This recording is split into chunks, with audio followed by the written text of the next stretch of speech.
आ जाओ दोस्तों, आज मैं आप लोग को सिखाता हूँ एक टैक्स प्लानिंग जिसकी वजह से हम बहुत सारा टैक्स अपना बचा सकते हैं। ये बेसिकली एक बिजनेसमैन के लिए है जो वेरियस स्कीम्स में रजिस्टर होता है। सबसे पहले टैक्सेस हमारे दो टाइप के हैं, डायरेक्ट और इनडायरेक्ट। डायरेक्ट टैक्सेस जो डायरेक्ट डिपार्टमेंट को जाते हैं, फॉर एग्जांपल इनकम टैक्स। और इनडायरेक्ट टैक्सेस वो टैक्सेस जैसे जीएसटी, वो जो इनडायरेक्ट सीबीडी आईडीटी को जाते हैं। ठीक, ये हमारे दो टाइप के टैक्स होते हैं। अब आईजीएसटी को, अभी हमारा मेन फोकस आईजीएसटी को बचाना है, इनडायरेक्ट टैक्सेस को।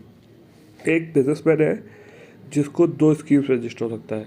एक वो रेगुलर स्कीम में भी रजिस्टर हो सकता है, दूसरा वो कॉम्पोजिशन स्कीम में भी हो सकता है। अब कॉम्पोजिशन स्कीम है क्या? कॉम्पोजिशन स्कीम कुछ नहीं है, आप लोगों ने सुना होगा, लोगों से समाधान स्कीम बोलते हैं बहुत से लोग। बेसिकली ये समाधान स्कीम है क्या? समाधान स्कीम वो स्कीम है जिसके अंदर आपको कुछ नहीं करना। आपका अगर आपका टर्नओवर 1.5 करोड़ का है, कितने करोड़ का?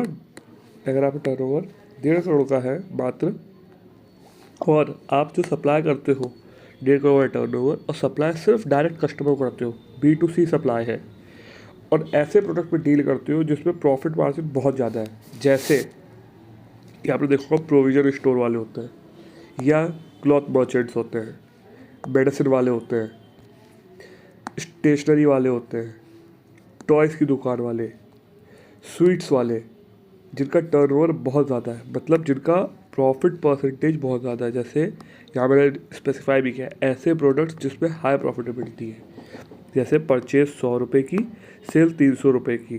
कैसे? जैसे एक स्वीट वाला है, उसकी मिठाई की शॉप है, तो जो मिठाई की शॉप है वो सामान खोआ ख़रीदता है 100 रुपये का, और मिठाई बेचता है 400 रुपये की, तो उसकी प्रॉफिटेबिलिटी बहुत हाई है इस प्रोडक्ट में। जब उसकी प्रॉफिटेबिलिटी हाई है तो उसके लिए ये स्कीम प्रेफर है, अगर वो बाकी की दो कंडीशन फुलफिल करता है, 1.5 करोड़ का टर्नओवर और B2C को सप्लाई। जनरली जितने मैंने आपको बताए हैं ये तो है ही है, और भी हो सकता है कि आपके वेरियस स्कीम्स में और भी बिजनेसेस हो सकते हैं जिसमें प्रॉफिटेबिलिटी भी हाई हो और कस्टमर को भी हो। ये मैंने सिर्फ एक एग्जाम्पल दिया है। अब जैसे एक बिज़नेस लिया आपने मेडिसिन का, एक मेडिसिन का मैन्युफैक्चरर या होलसेलर है जो ये मेडिसिन एक रिटेलर को बेचता है और रिटेलर इसे कस्टमर को बेचता है। तो अभी जो हमारी पोजीशन है वो यहाँ रिटेलर वाली एरिया पे है। हमने मैन्युफैक्चरर से ख़रीदा और कस्टमर को बेचा, तो ओवरऑल हमारा बेनिफिट क्या है? फॉर एग्ज़ाम्पल, मैन्युफैक्चर की कॉस्ट पड़ी 100 रुपये, और टोटल उसने 112 रुपये में हमें सप्लाई किया है, तो हमारे लिए कॉस्ट कितने की हो गई? 112 रुपये की।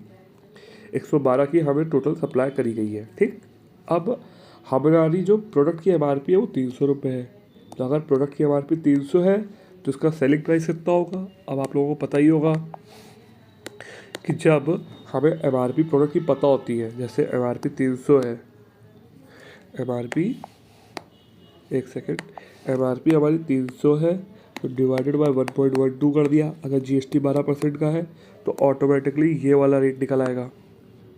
ये हमारी सेल हो गई, ये हमारा GST पार्ट हो गया, और ये हमारे टोटल प्राइस हो गई जो MRP प्रोडक्ट पे लिखी होती है, क्योंकि MRP includes all the taxes and everything. ठीक, तो अब मैंने एक छोटी सी कैलकुलेशन ये करी कि हमने 300 रुपये का प्रोडक्ट बेचा और हमने 112 रुपये का ख़रीदा था, जो कि GST इंक्लूडेड था। तो टोटल हमारी सेलिंग प्राइस क्या है? सेलिंग प्राइस तो ये वाली हो गई 1672।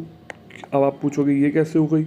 ये इसलिए हुई क्योंकि आप एक चीज़ बताओ, GST का पार्ट तो सीधे सरकार को मिल जाएगा, उससे हमारा कोई लेना देना नहीं। जब GST से हमारा कोई लेना देना नहीं जब GST से हमारा कोई लेना देना नहीं है तो हमारी सेल वैल्यू तो सिर्फ यही हुई, ये वाली, और परचेज वैल्यू हमारी 100 रुपये हो गई। 12 रुपये तो GST है। तो एट लास्ट हमारा नेट प्रॉफिट गिरा, वो गिरा 167.85 हमारा रेगुलर स्कीम में। हमने ये सरकार को जमा करा दिया कस्टमर से लेके, हमने ये सरकार से इनपुट ले लिया जो हमने परचेज करी थी। अब कंज्यूमर कॉम्पोजिशन स्कीम पे आते हैं। कॉम्पोजिशन स्कीम बोलती है, अगर आप एक मैन्युफैक्चरर हो, अगर आप एक मैन्युफैक्चरर से माल खरीदते हो और एक कस्टमर को बेचते हो, तो आप एज अ रिटेलर क्या बचा रहे हो? सबसे पहली चीज़, हमने फिर वही किया, 100 रुपये का माल ख़रीदा था, ₹12 GST दी, 112 का पड़ा। फिर हमने सेल वही ₹300 में ही होगा। अब यहाँ पे कैच है, कैच क्या है, हमने अगर हम कॉम्पोजिशन में हैं तो जो GST का पार्ट है वो हमारे लिए बन जाएगा पूरा कॉस्ट। क्यों? क्योंकि हमें इसका इनपुट तो मिलेगा नहीं, तो ये हमारी बन गई कॉस्ट ₹112, और ₹112 कॉस्ट हो गई। बेचेंगे हम वही ₹300 में, तो हुआ क्या, 300 में बेचा, 112 में खरीदा, ₹188 कमाए। लेकिन GST वाले बोलते हैं कि जो आपका टर्नओवर है, जो कि मतलब ₹300 है, उस ₹300 का 1% हमें दीजिए। तो हमने 1% उनको भी दे दिया, तो हमारा नेट प्रॉफिट हुआ जाके, नेट इनफ्लो मतलब प्रॉफिट हुआ ₹185 का। अब आप समझिए, अब जो चीज़ समझा रही थी, जैसे टैक्स प्लानिंग हुई ये कि हम वही डीलर जो कॉम्पोजिशन का है वो उस प्रोडक्ट पे कमा रहा है ₹185,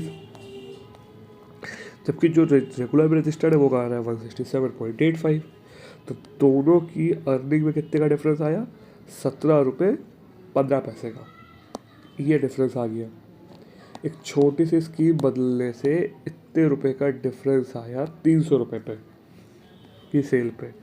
तो अगर हम ये मानते हैं कि पूरे साल में 500 गुड्स बेचे, 50,000 गुड्स बेचे गए हैं, तो 50,000 गुड्स बेचेंगे और ₹17 कमाएंगे, तो नेट हमारी कमाई कितने रुपए से बढ़ गई, ₹857 से। 8,57,500 से हमारी नेट इनकम बढ़ गई। ये बहुत छोटा सा चीज़ है। अब आप कहोगे कि हमने 50,000 क्यों इमेजिन किया, क्योंकि अगर आप एक चीज़ जोड़ो, यहाँ से ऐसे जोड़ो, 50,000 गुड्स बेचे 300 वाले, तो हम 1.5 करोड़ टर्नओवर अचीव कर रहे हैं। हम 1.5 करोड़ टर्नओवर अचीव कर रहे हैं। हमें टर्नओवर भी 1.5 करोड़ का नहीं क्रॉस करना है। जैसे ही हमारा 1.5 करोड़ का टर्नओवर क्रॉस होगा, हमारे ऊपर कॉम्पोजिशन स्कीम से हम हट जाएंगे। ठीक, तो इसलिए मैंने इसको 50,000 कुछ रखा है कि हम पूरी कैपेसिटी यूज़ कर रहे हैं, तो हमारा 8 लाख का प्रॉफिट हो रहा है। अब बहुत से बुद्धिजीवी अब मुझसे बोलेंगे कि भाई आपने 8 लाख रुपए बचाए हैं, तो इस पर इनकम टैक्स बढ़ जाएगा। ठीक, माना इनकम टैक्स बढ़ जाएगा, और मैंने मान लिया कि पूरा 30% का स्लैब रेट है, हाईएस्ट स्लैब रेट भी लग रहा है 30% का लगेगा बंदे पे। तो बंदे पे 30% का स्लैब रेट लगने पे हमारा नेट टैक्स जो बनता है वो 2,57,250 का बनता है। तब भी हमारी 6 लाख से इनकम बढ़ गई, 6,250,000 से इनकम बढ़ गई। तो अब आप एक चीज़ बताओ, जो मुझसे बोलेंगे कि भैया इनकम बढ़ा दी और टैक्स भी बढ़ा दिया, इनकम पे इनकम टैक्स देना पड़ रहा है, तो भाई ऐसा तो घर पे बैठो, काम ही करना बंद कर दो, ना इनकम रहेगी ना टैक्स भरोगे। ये कोई डिबेट का इशू नहीं है कि इनकम है तो टैक्स भी बढ़ेगा। इनकम होगी तो टैक्स देंगे, 30% ही तो देंगे, बाकी का 70% तो अपना है, सरकार बाकी थोड़ी ना ले रही है आपसे। तो आपकी नेट इंक्रीज इनकम हुई 6,250,000। अब आप समझो, एक तो पहली चीज़ कि कॉम्पोजिशन स्कीम पे आने की वजह से आपका 6,250,000 से फाइनेंशियली इनकम बढ़ी।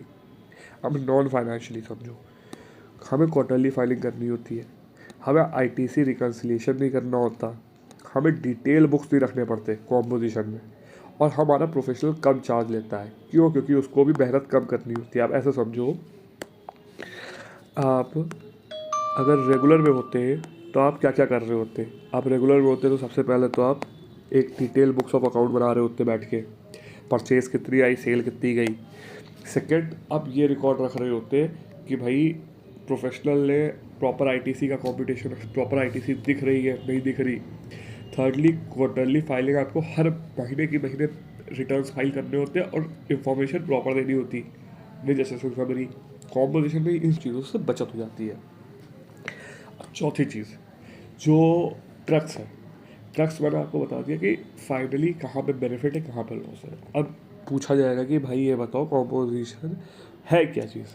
कॉम्पोजिशन स्कीम GST के सेक्शन 10 में डिस्क्राइब की गई है, जहाँ बोलता है कि अगर 1.5 करोड़ का टर्नओवर है या 75 लाख का स्पेशल स्टेट्स में टर्नओवर है। स्पेशल स्टेट्स मतलब वही नॉर्थ ईस्ट स्टेट्स हैं मेजरली सारे, जैसे सिक्किम, आपका नागालैंड, त्रिपुरा, मिज़ोरम, देन आपका अरुणाचल प्रदेश, उत्तराखंड, वो वाले स्टेट्स को स्पेशल स्टेट्स बोला गया है, जिनका टर्नओवर प्रीवियस ईयर में 1.5 करोड़ से कम था। किन किन को बिल्कुल ही ये स्कीम अलाउड नहीं है। ऐसे 6 लोग हैं जिनको ये स्कीम नहीं अलाउड है। सबसे पहले कैजुअल टैक्सेबल पर्सन, वो लोग जो कभी कभी धंधा करने आते हैं या वो लोग जो बाहर के हैं, उन लोग को तो ये स्कीम का बेनिफिट दे ही नहीं सकते। वो लोग जो इंटर स्टेट सप्लाई करते हो, अब यार यूपी में माल खरीदोगे, दिल्ली में बेचोगे तो इंटर स्टेट सप्लाई है, पहली दिक्कत। दूसरी दिक्कत, जब तुम इंटर स्टेट सप्लाई कर रहे हो मतलब तुम्हारा धंधा बड़ा है, धंधा बड़ा है तो इसका मतलब तुम कॉम्पोजिशन नहीं ले सकते। तो तुम सर्विस सेक्टर में हो, क्योंकि सर्विस सेक्टर में भी ये होता है कि सर्विसेज बाहर भी दी जा सकती है, प्लस सर्विसेज पे कुछ वैल्यूएशन की दिक्कतें हैं, जिसकी वजह से ये रेस्टोरेंट पे सिर्फ अलाउ किया गया है, बाकी सबको डिसअलाउ कर दिया गया है। या ई कॉमर्स में माल बेच रहे हो, जब तुम ई कॉमर्स से डीलिंग कर रहे हो तो इसका मतलब तुम धंधे में बड़े हो। और last but not the least, अगर मैन्युफैक्चर हो नोटिफाइड गुड्स के। अब आप कहोगे नोटिफाइड क्या है भैया? नोटिफाइड वो गुड्स होते हैं जैसे पान मसाला, दूसरा एरिएटेड वाटर, आइसक्रीम बिजनेस या आपका टबैको। ये 4 गुड्स हैं जो जिसका मैन्युफैक्चरर नहीं ले सकता। ट्रेडर ले सकता है, मैन्युफैक्चरर नहीं ले सकता। सरकार ने ये स्कीम बनाई।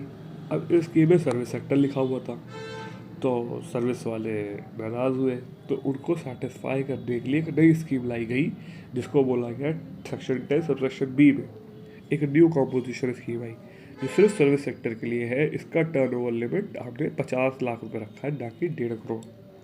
ठीक, अब लास्ट चेक, इसके ऊपर टैक्सेस लगते हैं 3% CGST, 3% SGST, ना कि 1%। लास्ट में मैं आपको बताना चाहूँगा कि रेट्स कैसे डिफाइन किए गए हैं। रेट्स ऐसे डिफाइन किए गए हैं कि मैन्युफैक्चरर का 1% ऑफ टोटल टर्नओवर, रेस्टोरेंट के लिए डिस्क्राइब किया गया 5% ऑफ टोटल टर्नओवर, ट्रेडर के लिए डिस्क्राइब किया गया 1% ऑफ टैक्सेबल टर्नओवर। मतलब आप हो ऐसे मानो आप 3 प्रोडक्ट बेचते हो, आपने 3 प्रोडक्ट बेचे हैं, आपने 3 प्रोडक्ट बेचे, 2 टैक्सेबल है, 1 नॉन टैक्सेबल है या एग्जेम्प्ट है। इस केस में इन दोनों का टर्नओवर देखा जाएगा, उसका 1% मैन्युफैक्चरर को देना होगा, जबकि ट्रेडर को सिर्फ 2 का देना होगा। आप लोग समझ गए होंगे। बाकी डिटेल के लिए मैं एक दूसरी वीडियो बनाऊंगा, तब मैं आपको इस पर डिटेल समझाऊंगा कि मतलब कैसे देखा जाता है। और न्यू स्कीम के लिए जैसे मैंने आपको बताया 6% है, मतलब 3% CGST, 3% SGST। कुछ इंपॉर्टेंट पॉइंटर्स, सबसे पहला, स्कीम लैप्स हो जाती है जैसे टर्नओवर क्रॉस करता है 1.5 लाख को, 1.5 करोड़ को, या 75 लाख को, या 50 लाख को। ये ITC नहीं ले सकते ये यूज़र्स। एक पैर पे एक ही टाइप की स्कीम चलेगी, या तो रेगुलर चलेगी या तो कॉम्पोजिशन चलेगी। और RCM इन पर भी एप्लीकेबल होता है। अब आप में से बहुत लोग पूछेंगे RCM क्या है? RCM is reverse charge mechanism. जैसे एक लॉयर की सर्विस जब आप लेते हो तो आपको टैक्स अपने आप भरना होता है लॉयर के बिल के अगेंस्ट, और फिर आप उसका इनपुट क्लेम करते हो। ये है RCM, reverse charge mechanism. Basically वो लोग जो लोगों को GST का डिक्लेरेशन आपको अपने एंड से करनी होती है, ना कि उनको करनी होती है।